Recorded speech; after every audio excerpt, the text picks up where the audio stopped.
आज के कहानी का शीर्षक है भूतिया हवेली की आखिरी चिट्ठी। प्रयागराज से कुछ किलोमीटर दूर गंगा के किनारे बसे एक पुराने कस्बे में एक हवेली खड़ी थी। नाम था काशी निवास। लोग इसे भूतिया हवेली कहते थे। कोई भी रात को उसके सामने से गुजरते हुए सिर झुकाकर तेज कदमों से निकल जाता। हवेली की दीवारें अब भी मजबूत थीं, लेकिन खिड़कियां टूटी हुई, दरवाजे पर ताला जंग खाया हुआ और छत पर उगी घास। कस्बे के बुजुर्ग बताते थे कि यहाँ आखिरी बार 1947 में कोई रहता था, राय बहादुर काशीनाथ त्रिपाठी और उनकी इकलौती बेटी सावित्री। सावित्री की शादी की बात चल रही थी, लेकिन एक रात अचानक सारी तैयारियां रुक गईं। अगली सुबह सावित्री गायब थी। राय बहादुर ने पुलिस को बताया कि बेटी कहीं चली गई होगी, लेकिन कस्बे में अफवाह फैल गई, सावित्री को उसके ही पिता ने मार डाला था। वजह दहेज। लड़के वाले ने बहुत दहेज मांगा था और राय बहादुर के पास उतना पैसा नहीं था। कुछ लोग कहते थे कि सावित्री ने खुद जहर खा लिया था। कुछ कहते थे कि कोई चोर आया था और उसे ले गया। सच जो भी हो, राय बहादुर अगले ही साल बीमार पड़ गए और मर गए।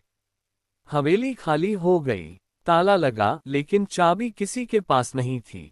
लोग कहते थे कि रात को हवेली से चिट्ठियां गिरती हैं। पुरानी पीली कागज की चिट्ठियां, जिन पर खून से लिखा होता है, मुझे ढूंढो। अब कहानी शुरू होती है आज से, यानी 2026 में। अनिकेत नाम का एक 28 साल का लड़का प्रयागराज में रहता था। वह फ्रीलांस लेखक था। भूत प्रेत, पुरानी हवेलियां, अनसुलझे रहस्य, यही उसकी विशेषता थी। उसकी वेबसाइट पर हजारों लोग उसकी कहानियां पढ़ते थे। एक दिन उसे एक ईमेल आया। भेजने वाले का नाम एस त्रिपाठी। ईमेल में सिर्फ इतना लिखा था, अगर सच जानना चाहते हो तो काशी निवास आओ, रात 12 बजे, अकेले। चिट्ठी का जवाब दो। अनिकेत को लगा कोई प्रैंक है, लेकिन ईमेल के साथ एक पुरानी तस्वीर अटैची थी, एक लड़की की, सफेद साड़ी में, मुस्कुराती हुई। पीछे लिखा था सावित्री 1947। अनिकेत उत्सुक हो गया। उसने सोचा, अगर यह सच है तो उसकी अगली वायरल कहानी तैयार है।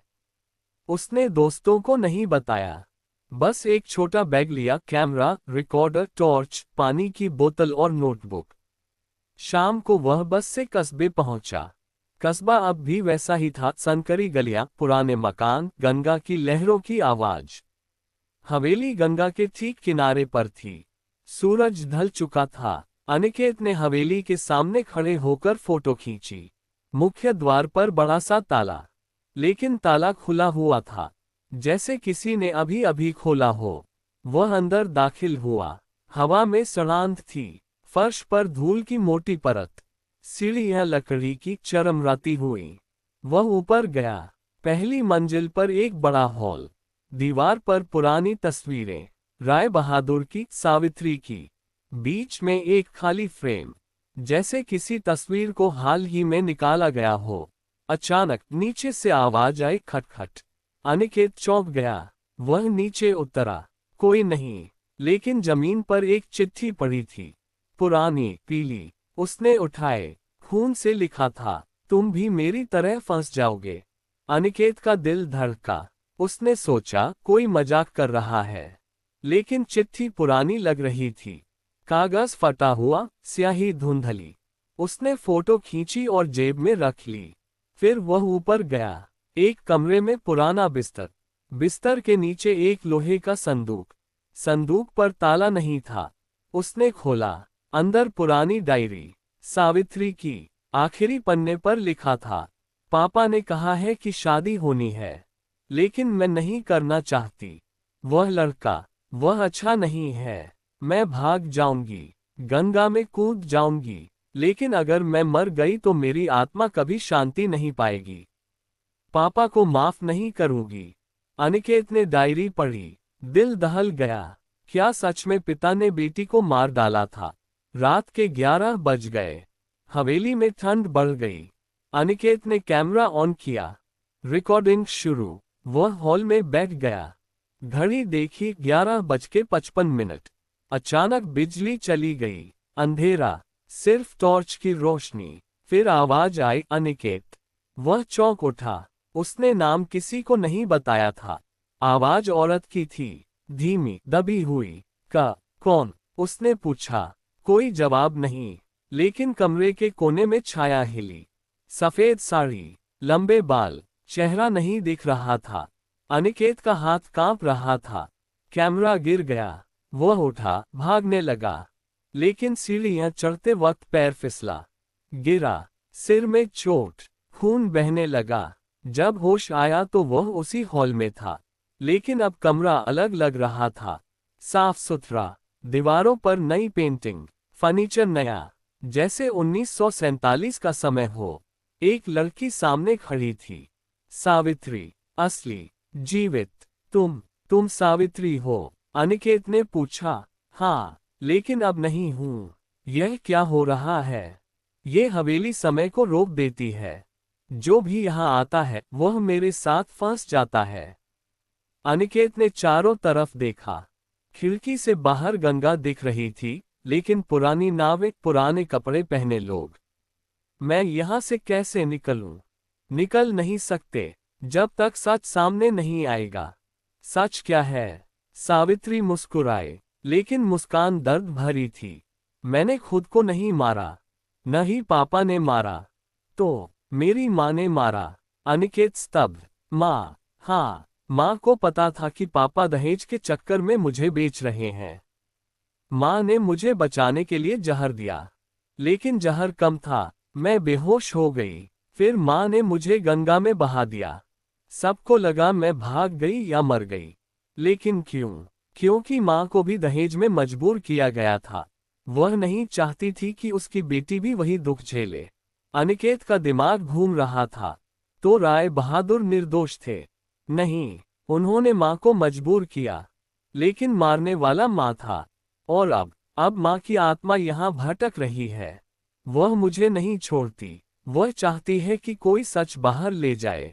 अचानक कमरे में हवा तेज हुई। एक और छाया, बड़ी उम्र की औरत, साड़ी काली, आंखें लाल। सावित्री, चुप रह। सावित्री डर गई। माँ, अब काफी हो गया। नहीं, ये लड़का भी यही रहेगा। अनिकेत ने हिम्मत जुटाई। आंटी, सच बाहर आना चाहिए। सच तो यही है कि मैंने अपनी बेटी को बचाया, लेकिन आपने उसे मार डाला।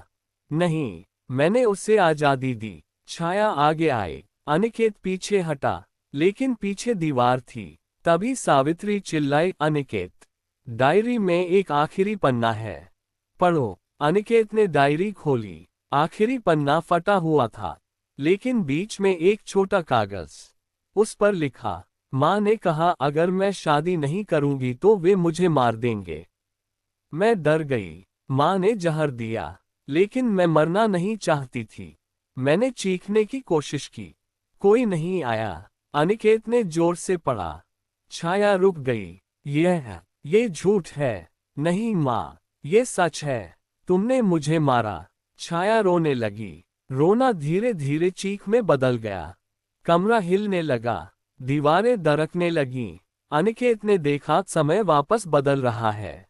पुराना कमरा, धूल, टूटे फर्नीचर। सावित्री ने कहा, अब जाओ, चिट्ठी ले जाओ, बाहर जाकर सबको बताओ। अनिकेत भागा। सीढ़ियां उतरी। मुख्य द्वार खुला था। बाहर निकला। सुबह हो चुकी थी। सूरज निकल रहा था। हवेली वैसी ही खड़ी थी, लेकिन अब चुप। उसने जेब से चिट्ठी निकाली। अब उस पर लिखा था, धन्यवाद, अब हम मुक्त हैं। अनिकेत ने कस्बे में जाकर सबको बताया। पहले तो किसी ने यकीन नहीं किया, लेकिन जब उसने डायरी और चिट्ठी दिखाई तो पुलिस आए। जांच हुई। पुराने रिकॉर्ड्स खंगाले गए। पता चला सावित्री की मौत की रिपोर्ट कभी दर्ज नहीं हुई थी। राय बहादुर ने खुद दबा दिया था। अब हवेली को सावित्री स्मृति सदन नाम दिया गया। एक छोटा संग्रहालय। लोग आते हैं, कहानी सुनते हैं, लेकिन अनिकेत जानता है हर साल 15 अगस्त की रात को हवेली के सामने एक सफेद साड़ी वाली लड़की खड़ी होती है, मुस्कुराती है और फिर गायब हो जाती है।